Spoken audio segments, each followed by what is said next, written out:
At school, the three newbies talk about the puppets. They talk about puppets. Puppet. Did you ever have a puppet? It's one of those animals. It rolls into like a little ball. Here's a picture. Into a little ball, and then you can put a puppet down. And it's like puppet.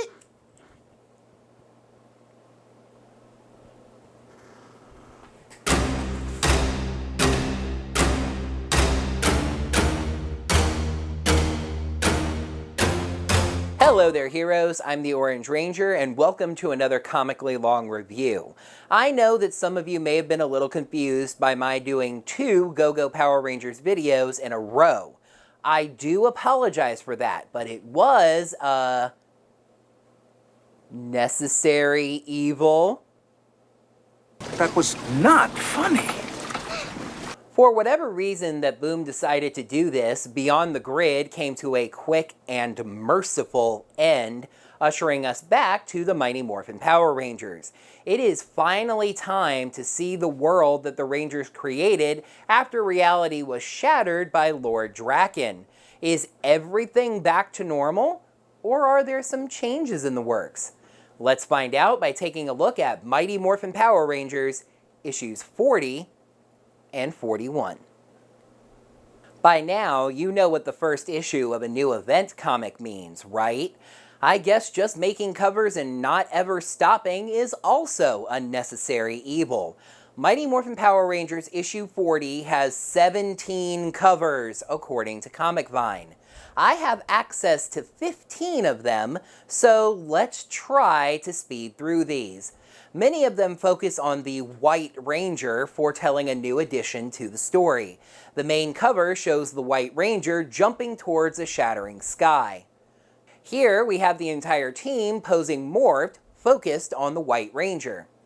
This SoCal Games and Comics variant shows the White Ranger chilling out at that very comic store, reading this issue? How meta. And I wonder if the Tiger Zord over there is double parked. Similar cover here for a GameStop exclusive, as Tommy treats the cockpit of the Tiger Zord like his own bedroom. Comics and drinks and snacks, and lots of pictures of the girlfriend, of course. Beautiful San Diego Comic-Con variant zoomed in on Saba. Another SDCC variant is an artistic look at a helmetless White Ranger. Legends Comics and Games variant number 1 is a tribute to Spider-Man number 300, with the White Ranger striking a pose that wouldn't come naturally to a Power Ranger. The other is a tribute to Superman 233, and I like this one a lot better, as the White Ranger tears out of the suit of the Green Ranger. Credit to Comic Vine for having these 2 covers that Ranger Wiki doesn't. Here's a White Ranger helmet variant, Tiger Zord in the visor. And this one is pretty neat and starts off a brand new series. Remember trading cards? They even used to have them for comic characters, and here's one for the White Ranger. That covers the 10 covers dedicated exclusively to or focused directly on the White Ranger. We'll transition with a Tommy connecting cover. Interestingly, while connecting covers are usually either consecutive issues of one series or simultaneous issues from 2 different series, here both covers are for issue 40 of Mighty Morphin Power Rangers. This is Tommy in all of his Ranger forms. The left side has his good forms: Green Ranger, White Ranger, Black Ranger, Zeo Red, and Turbo Red. The right side has Tommy's evil forms, Lord Draken in all of his evolutions. Tommy, but not White Ranger, in a cute SDCC Diamond variant, he and Kimberly on a date in the park. Morphed, but helmets off. Sure hope that park is empty. If the good guys are forever, the bad guys surely are too. Here's Forever Villains. The main standout here to me is that Lord Draken is included. Yes, obviously he's a key villain to the franchise, but Draken was already on the Green Ranger cover. And we've built up to the 2 covers that I think are the coolest, most unique, and interesting to this issue. While this one is more important to me, I think the other one is more important overall. You folks may remember Tyler, the Make-A-Wish kid that wished to become the Beast Morpher's Orange Ranger. I even did a video reviewing his episode. Well, the comics paid tribute to him as well with this helmet variant cover. It's fantastic. As for this last cover, Dan Mora apparently felt that the inside pages of a comic had held the monopoly on storytelling a little too long. Yes, Mr. Mora is going to be telling us a story on the covers of these issues for a bit. Time, space, energy, the reality shift back towards balance. Zordon's Rangers have proven most extraordinary.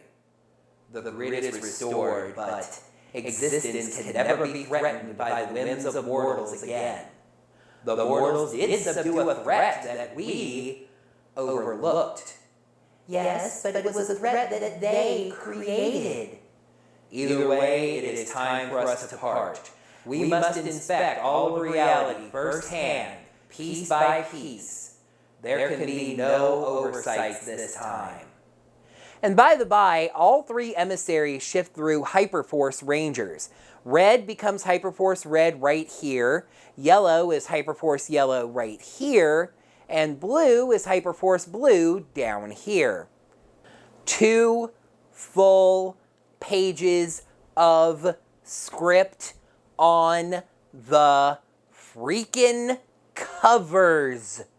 Well, a little less than 2, so I guess we can sneak in the credits page. This is a creative team changeover.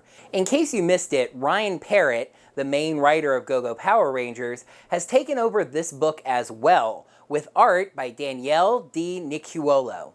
Colors by Walter Biamonte, with assistance by Daniel Iuenso.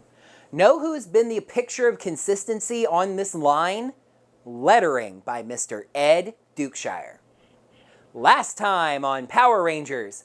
No, really, that's actually what we get. The writers realize that it's been a hot minute since we read Shattered Grid #1, so we get the last few pages of it copied wholesale.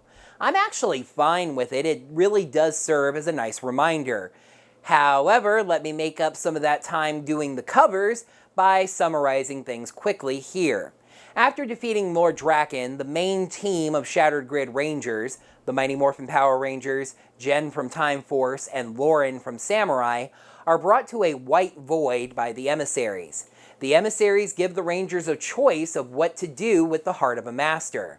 They can make a whole new world, or return things to how they were before Lord Draken. If they choose that route, there will still be changes, since that which has been shattered cannot be put back together quite the same way. The Rangers are at first upset that that means they won't remember any of this, but in the end, Jason helps them realize that as heroes, they do the right thing, even if nobody will know. Jason and Lauren say goodbye, Tommy and Kim kiss, and they all touch the heart, resetting reality. Necessary evil. Roll credits. Lord Draken reaches through the void as we...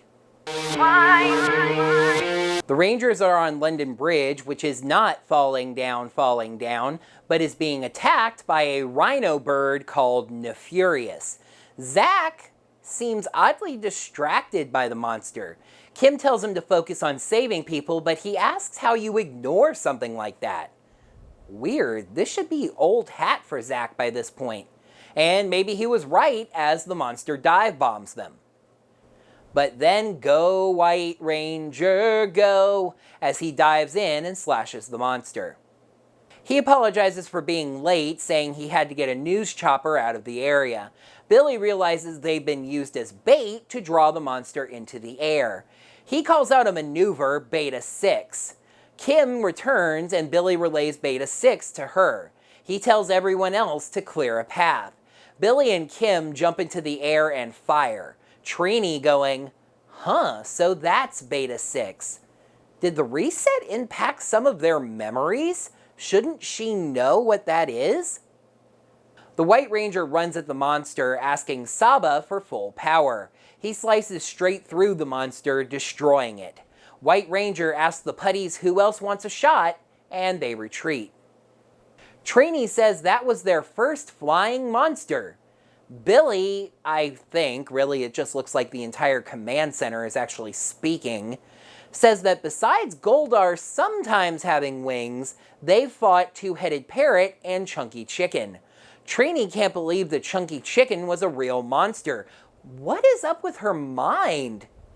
Okay, time for reveal number 1 I was holding off on. As the build-up to this issue revealed the White Ranger would be introduced, Boom played it very close to the vest on whether or not that was going to be Tommy. Hey, could have been Matt for all we know, right? But no, the White Ranger is indeed Tommy. Tommy tells Zordon there were all sorts of putties asking about casualties. Zordon assures him that nobody was killed.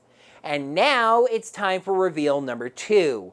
You may have realized this by now, but I was actually joking about Zach and Trini having memory issues. You see, these are not Zach, Trini, and Jason. That's right, we've moved past the power transfer here, and it's time for us to meet the comic book versions of Adam, Aisha, and Rocky. Zordon congratulates them, and they say that they're just happy to help. Rocky is excited about getting to see London, even if it was almost blown up. However, the veterans are not nearly as pleased. Kim says the monster gave them more trouble than it should have, causing a lot of damage. It wasn't even a super monster. Whatever that is. Billy agrees, saying that there's millions in property damage, and even with Promethea helping, so I guess Grace and the Rangers are on good terms in this reality, rebuilding will be extensive. Adam takes this a little personally, and I have to say I'm on his side here. The 3 of them are clearly still new to this, and you 3 are the ones just yelling out maneuver names like these are still Jason, Trini, and Zach. Aisha takes it in stride, at least seemingly, saying Kim is just setting the bar pretty high for the Power Rangers. Kim sort of softens her tone at this, explaining that when it's just 6 Rangers versus a monster and an army of putties, there's not a lot of room for error. Tommy says an ugly win is still a win and tells the team to go rest up and come back later for some practice. Kim and Aisha both agree, but are clearly irritated with each other. We stay in the command center, which is weird since there was what seemed like a transitional speech box, as Tommy, now alone, asks Zordon to level with him about how badly that fight went. Zordon is diplomatic about it, saying their teamwork was improvisational. Alpha says at least they had one of the most powerful Rangers ever on their side, prompting Tommy to ask about that. Zordon asks if he's been experiencing side effects of his new powers, but he's not sure what to call them. He's certainly faster, stronger, more agile, even taller. But he doesn't sleep and never gets tired. He's always full of energy. This is actually really clever. It's a way of explaining Tommy's change in the morphed footage as the White Ranger, and since the comic is clearly not using the footage, they weren't even under any obligation to provide this to us. You might notice when you're watching Mighty Morphin Power Rangers and the White Ranger is introduced that Tommy suddenly becomes much more energetic and childlike when he's morphed. That's because in the Sentai footage that they used for the White Ranger is actually a Justin-like child who grows into an adult Ranger body. It's just super clever of them to provide this reasoning and work that into the story of the comic. Unfortunately, the explanation Zordon provides is a little wooby. Tommy's powers are provided by the white light of goodness. Goodness, as in goodness gracious. It's just very abstract. Goodness as a power source. Anyway, Zordon says that Tommy's body just needs to adjust to his new powers, and Alpha will keep an eye on his power signature. On the moon, someone seated in a throne says that when they arrived, They actually pitied the Rangers, defending one small rock while they conquered the galaxy.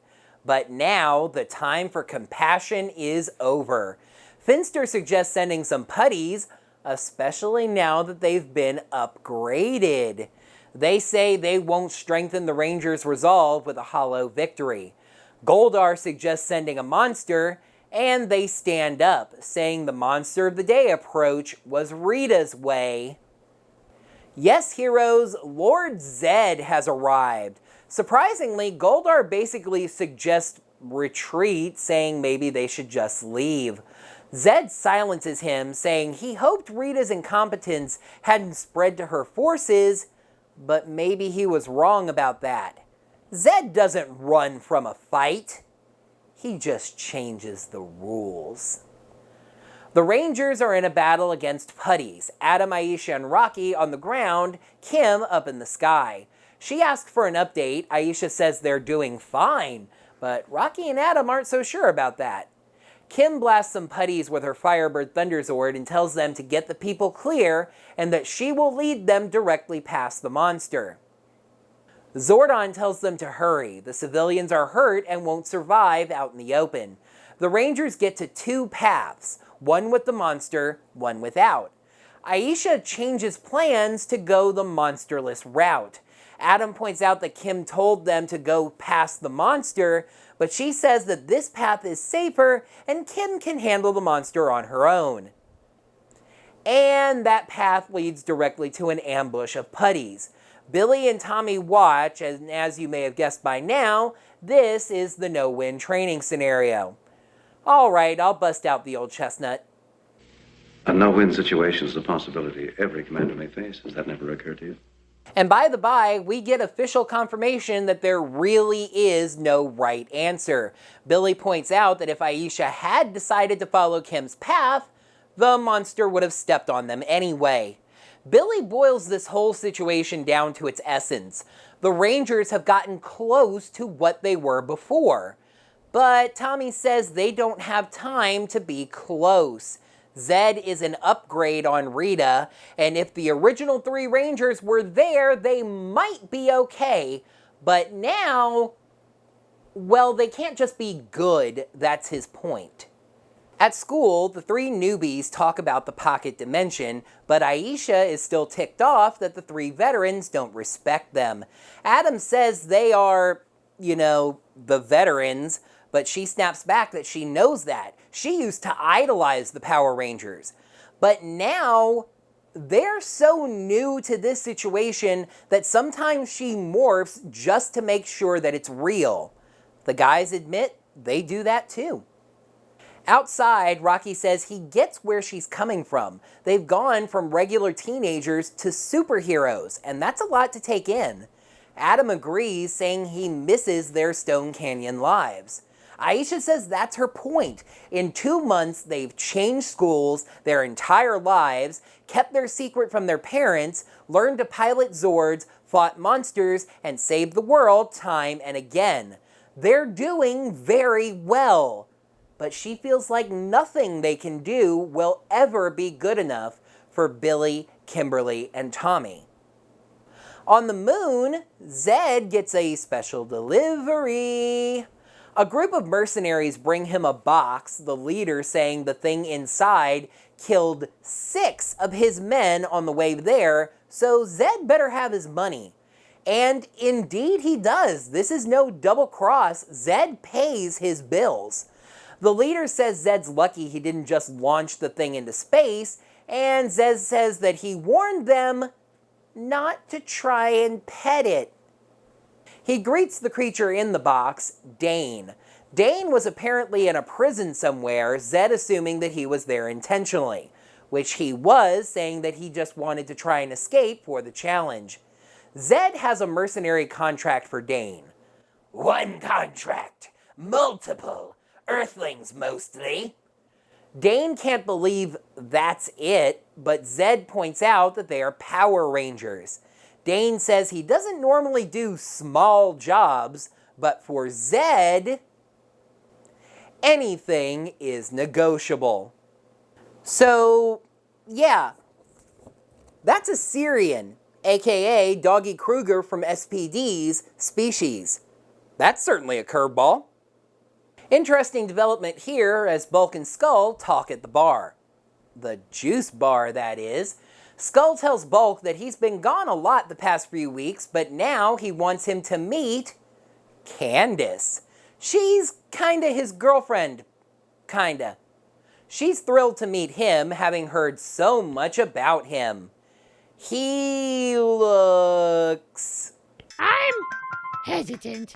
Meanwhile, Ernie thanks Tommy for taking over Jason's karate classes. He jokes that training little kids as a personal army is the best way to spend the day. Kim leads in and asks if Tommy has time for this with everything, and he somewhat sternly says if Jason can handle it, so can he. Speaking of Jason, Billy says he finally talked to Trini, and those three are having a great time in Switzerland. In fact, he was supposed to video chat them soon, so if Kim and Tommy want to talk to them, and Tommy suddenly gets up, saying to tell them he hopes they're enjoying the skiing. Billy says he didn't realize that Tommy was mad about this, and Kim says that the three of them left to go talk about peace while they stayed to fight a war. I'm really torn on this. On one hand, it does feel like it's completely natural, and I totally understand where Tommy and Kimberly are coming from. But on the other hand, while the comics are a different story from the show and don't have to follow it beat for beat, I just feel like this kind of flies in the face of the story that the show told. Jason, Zach, and Trini had a tremendous personal life opportunity, and they left with the complete blessing of the other three Rangers and Zordon. This really shouldn't bother me, since I feel like you need to keep the comics and the show as separate stories in your mind, but it just makes what they said on the show feel kind of disingenuous, like they lied about being so happy for those Rangers. Anyway, Billy starts the video chat, and all three of the former Rangers are there at the same time. Zach says they're on a quick break from cramming, studying economic peace stuff. Trini asks how the newbies are doing, and Kim says they are different, but Tommy is doing a great job leading the team. They ask where Tommy is, and Kimberly says that they just missed him. She then asks where they are. The signal is very weak. Jason says the reception is a bit spotty, since they're pretty far off the grid, and what? So yeah, just to address it, it seems that Jason, Zach, and Trini are not in Switzerland, but instead on some other planet, and seem to be an entirely new kind of Power Ranger. That's going to be interesting. Well, this is quite the new start, isn't it?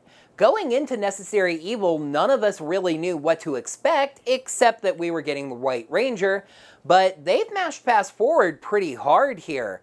I'm actually really enjoying seeing Rocky, Adam, and Aisha integrating into the team, because it's just more difficult and more human than it was on the show. Like I said, I don't like how the veterans are handling it, but overall, I think it's increased tension, it's increased drama, and it makes it a really interesting read. And we get two big surprises.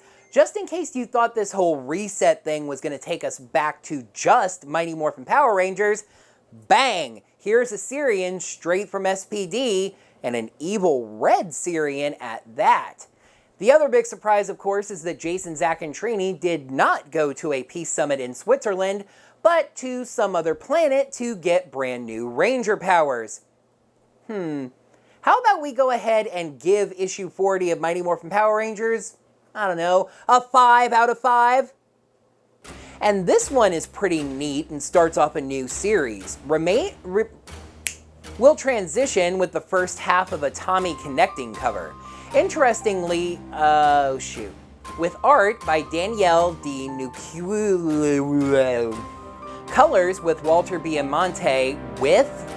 The Rangers are on London Bridge, which is not falling down, but is being attacked by a rhino bird called Kim and Aisha both agree, but are clearly irritated with We stay in the command center, which is weird because there would and the comic was not defending one small rock while he.